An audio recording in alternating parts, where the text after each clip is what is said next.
ഇതുപോലെയുള്ള ആൾക്കാർ ഈ സമൂഹത്തിന് ഒരു ഉപയോഗമില്ലാത്ത ആൾക്കാരാണ് സത്യം പറഞ്ഞു കഴിഞ്ഞാൽ. സത്യം. മുസ്ലിംസിനെ അല്ല ഞാൻ പറയണം, മുസ്ലിംസ് എന്നുള്ള വിഭാഗത്തിൽ പല നിയമങ്ങളും, കൂടുതൽ നിയമങ്ങളുള്ള മുസ്ലിംസിനാണ് ഏറ്റവും എനിക്ക് ഇഷ്ടമുള്ള മതമാണ് മുസ്ലിം മതം. അപ്പോൾ ഹിന്ദു ആയാലും ക്രിസ്ത്യൻ ആയാലും എല്ലാവർക്കും ജീവിക്കാൻ അവരുടെ ഇഷ്ടങ്ങളുണ്ട്, വ്യക്തിപരമായ സ്വാതന്ത്ര്യങ്ങളുണ്ട്.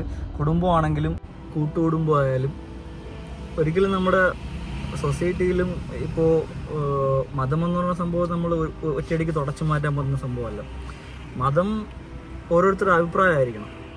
മതം എന്ന് പറഞ്ഞു കഴിഞ്ഞാൽ ഈ പറയുന്ന ഉസ്താദുമാരോ അല്ലെങ്കിൽ പുരോഹിതന്മാരോ പൂജാരിമാരോ ഒരാളിൽ അടിച്ചേൽപ്പിക്കേണ്ട കാര്യമില്ല. അവരത് എന്ത് മനസ്സിലാക്കുന്നു, അതിലെ നല്ലത് എന്താണ് അത് ജീവിതത്തിൽ നടപ്പാക്കുക. മോശമെന്ന് നമ്മുടെ യുക്തിക്ക് മോശമാണെന്ന് തോന്നുന്ന കാര്യങ്ങൾ അവോയ്ഡ് ചെയ്യുക, അത്രേ ഉള്ളൂ. അതുകൊണ്ട് മതം എന്ന സംഭവം നമ്മുടെ വ്യക്തി ജീവിതത്തിലും കുടുംബത്തിലും അടിച്ചേൽപ്പിക്കുന്നത് ഇപ്പം നമ്മുടെ മക്കളെ ആയാലും